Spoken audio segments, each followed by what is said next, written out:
Good morning and very warm welcome everyone. It's Marta. Today I'll show you how am I creating the beautiful envelope for packing my handmade card. And this is very important skill for all of the crafters because once you know how to create the envelope, you're no longer depending on the regular size of the envelope.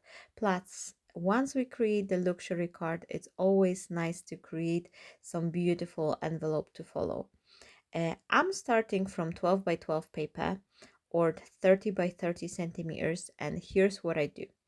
I am making my first scoring line at 3/4 of an inch or 2 centimeters, and once I do that line, I am going backwards and create a little line right next to it. So it's just one piece on the scoring line. You can see I am doubling the line, but I'm making it before, so my final measurement stops at 3/4 of an inch or 2 centimeters. This is just for easier counting, so I don't have to count the odd measurements.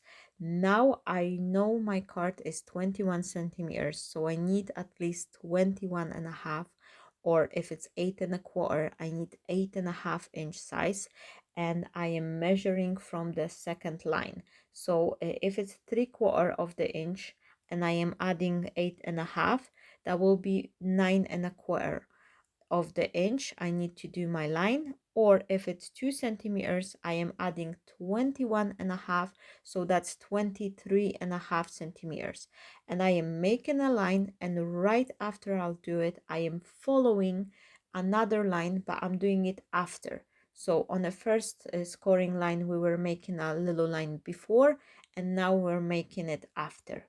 And then I am turning my paper sideways, and I do exactly the same thing.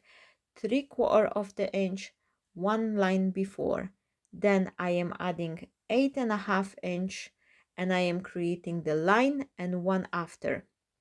And if you work on the centimeters, that will be 2 centimeters line and one in front of it, and then you end up 21.5 centimeter, and you make another line up front. I will write down all the measurements down below with exact measurements where to score them, so if you need a little bit more guidance, I will write it down below. Now I will end up having this piece, which is having two smaller flaps and two larger one. You will see that instantly. And then we'll need to trim one of the sides, so we will have that 3/4 inch flaps on both ends. So that way I'll have to trim my paper to 10 inches, or that will be 25.5 centimeters. So I will have the same 3/4 inch on three sides, and then the fourth one, which will be top flap for my envelope, it will remain untouched, if that makes sense. And you can see here, once I trim it, I am also trimming those two pieces which are beside this largest flap. So the top flap, once I have it, I am trimming those little rectangles on the side, and I am trimming it together with this little scoring line as well. So once I will cut it with my scissors, you will see I've just chopped everything, like not only this long rectangle, but this teeny tiny bits as well. And I'm doing exactly the same thing on all four corners. I am chopping all of them, and this includes this little line as well. So it's just all of that kind of four pieces are chopped off, and I am just end up with the square, and I have it starting from this double line. And now I am just chopping the flap, but I am only chopping it from this closer line. So this little extra piece, it will stay untouched. And this is very important, because if you would chop it and you put your envelope together, you will have those ugly holes in the corner. So please don't chop it, just leave it like I did here in the video. And very luckily, this flap for the my envelope, it's having 8.5 inches. And this is right enough to use the corner punches along with the border punch from Marta Stewart. In one of my previous video, I was sharing with you all the sizing you have to follow if you would like to make it work, the corner punch with the regular border punch. So if you're interested, just go to that video with the where I'm playing with the punches, and you will have all the sizing guide there. Now it is very important to use the specific measurement, and you will see that later, because if you chop it teeny tiny bit less or more, you're not gonna be able to marry those two together. But it doesn't matter. If you've got different size, you can use just the border punch and create this nice border without the corners. Or if you don't have any border punch, that's fine too. You can either use a die or just leave it straight piece, and this will be looking good as well. Now I am folding my line, and here you can see this teeny tiny bit line which we were making outside our main scoring line. This is to help us create a little bit depth to our envelope. And I have this leftover piece which I'm gonna use. And to be honest, it will be 10 times easier if you will just grab another piece of the card, which will be 21.5 by 21.5 centimeters as our envelope, or 8 by 8 inch square, and you will adhere it. But because I don't like to create a waste, and I already have this piece of the beautiful design paper which I was using on my card, I really want to bring it. Like, this is the piece here. It's not long enough for covering up here, so I'm trying to figure it out, how can I use it. And I found that I have this 2-inch strip which was cut from the bottom part of this envelope. Once we were scoring it, I end up with this, scoring and trimming it, I end up with this 2-inch or 5 centimeter long strip. And then I just realized, if I will glue these two together, I will actually have enough, more or less to use it on the envelope. Because this one had the scoring line, I've just trimmed it in between, but it was exactly 8.5 inches. So that was, enough for me to use. And you can see here, I'm just double checking everything. So I have, I have my paper cut in the right place, because this is the last piece. If I will trim it wrong way, there's no going back. So I'll better double check. And here you can see how beautifully it start coming together. And this is something which makes the pieces look more luxurious. If you've got the same pattern on the card, on the envelope, that's just make it look much nicer. Now I was chopping those flap with the scissors, and they have a slightly different angle. So because this will be visible, I'm just trimming it a teeny tiny bit. It's nothing difficult, and it's just make it appear more kind of a professional. So you have this nice corners and they're matching alike on the both ends. And here is the mistake I've made, and I'm sharing it with you because this is something to keep your attention once you're gonna be making your own envelope. I'm gonna be creating this half circle cut, so that way I have this little extra space, which makes it easier for the card to put it in and out. And I'm starting from making this little center part, and then I kind of like eyeball where do I want to cut it.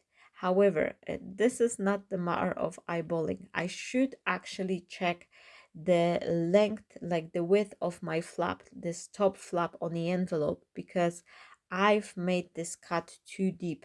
And once I've put it all together, I then realized that once I close my top flap, this little cutted circle is actually visible.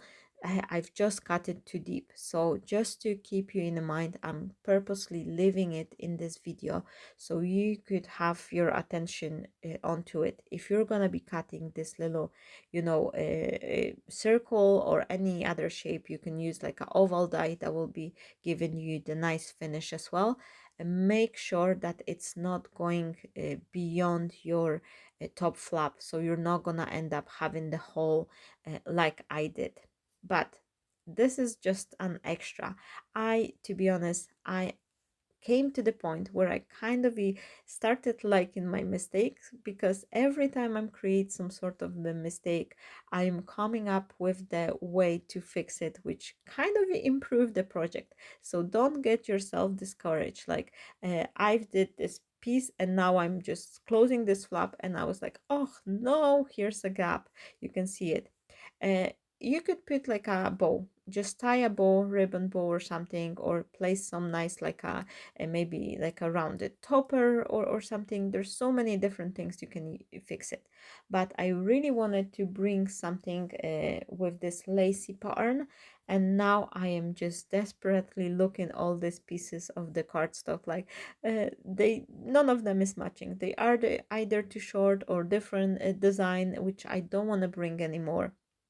I have this design for the envelope and I have this paper for the card, and I think this is enough. Like if I would bring the third pattern, that would be looking odd, because it's nothing to coming on the card, if I would say so. If I had two different designs on the card, then maybe I could, find a way to use the three of them.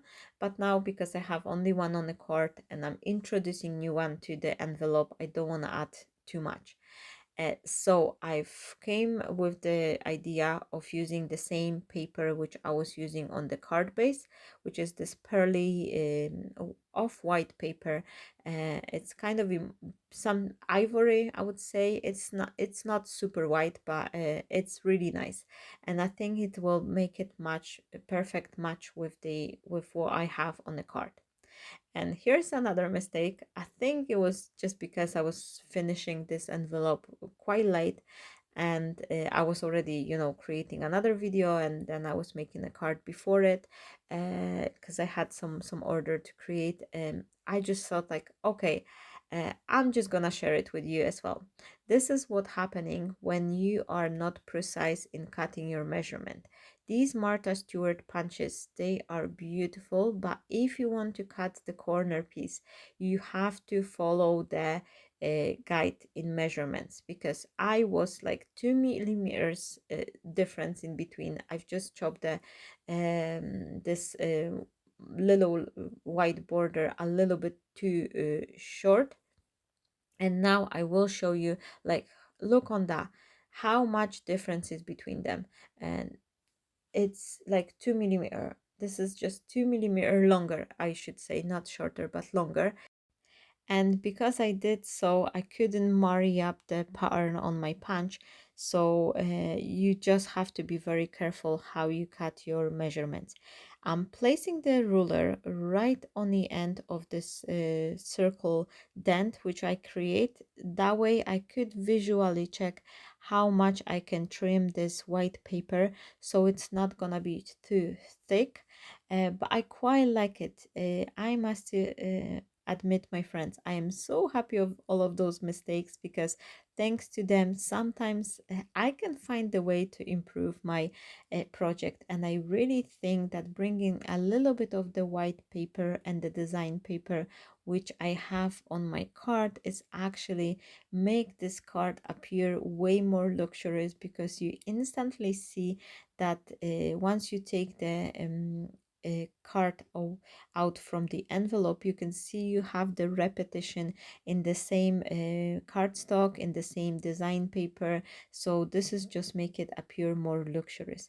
I was trying to see if I could fill it with another piece of the design paper, but it was too short, and it's fine, it will look great anyway. Now, if you would like to make the job easier, you could actually cut a piece of 8.5 by 8.5, just a one single piece of the paper, or that will be 21.5 by 21.5 centimeter, and then just use it. I am paper piecing here because I don't like to be wasteful, and I really wanted to bring this leftover piece from the design paper I use on the card. But it's up to you. You can make the cards as, easy or as difficult as you like. I'm just thinking that it's great way to use up all these pieces, because This is gonna be, last piece of that design paper. I'm not gonna be having it, the need to pull it in my scrap drawer or something. I could then just get rid of it and be good to go. And this will also give me that chance to make the card appear more luxurious, as I've mentioned already. And because I have this lacy pattern, this white piece on the front, underneath my front flap, I wanted to bring it to the back of the envelope, so I will use it to create the space to write down the recipient name or the address, something, extra add to the envelope. And here I've placed the double-sided tape to help me adhere my envelope, but I'm placing it after this little skinny line I've made. So this little lines which are in between the flap and the envelope, these are stay without the adhesive. This is for creating the depth on the card, so don't add any adhesive there. Just place your double-sided tape outside, but just as close to the corner, like as close to this scoring line as you can, so that way you have this nice professional finish. And here I am adhering the top flap from underneath, and then again I am adding my double-sided tape right next to the scoring line, so I will have this nice professional finish. And I'm adding a little bit of the glue here on a flap, just so I could have this, room to wiggle, and it will glue them two layers together very beautifully. And then I am pressing my paper right up to the second scoring line, so it's not gonna be on a fold. Just leave the fold without the paper, so you could, have it easier for the flap to close. And then I am just exposing the adhesive. And what I like to do, I like to marry the two pieces together first, because that way I can make it a little bit more even. And once I will have the piece adhered to the bottom part, then it's just enough for me to turn it around and close it. It's way easier than if you're trying to marry up three edges all at one time. Just something to remember is just make the job easier if you connect the two pieces on the bottom side together first, and then you will adhere the side flap, because basically your paper will fall right into the right place straight away, so you don't have to, twisting it, and it's less chances for the mistake. I'm adding the liquid adhesive as well, and then I'm starting from marring up the first line, so you can see I'm just pressing from one side, and then I just go back and instantly marry up the edges on the second part, and voila, this is finished. It's so beautiful, it's so easy as well.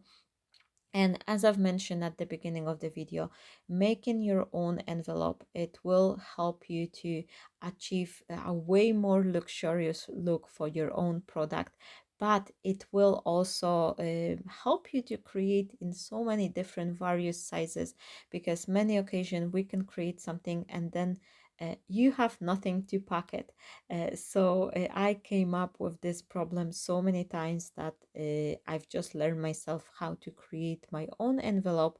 And this is like money saving. This is also a thing like a time saving, because I don't have to search for the envelope. I can create my own, and I am ending quite often I am ending using up those scrap pieces which I have left over and introducing them to the envelope to make it appear even more special. And this is also a great way, if you've got some papers which you don't love as much, and they're double-sided or something, you can use up them for creating your envelope, and then supplement them with additional piece of the design paper which you use on a card. So this will be a great use for it. I have this last piece here, and I've decided to create this kind of a label, which I think it also adding the elegance to the card. And that will be my project for today. I hope you enjoy it. I hope this sparks some joy and inspire you to be creative. Let me know if you're making your own envelope, how you do them, what's your trick, and what else you would like to see. If there is anything you would like to see in a video, some sort of a special card or anything like that, just let me know. I'll be happy to help and, show you the videos which will be more interesting for you in that way.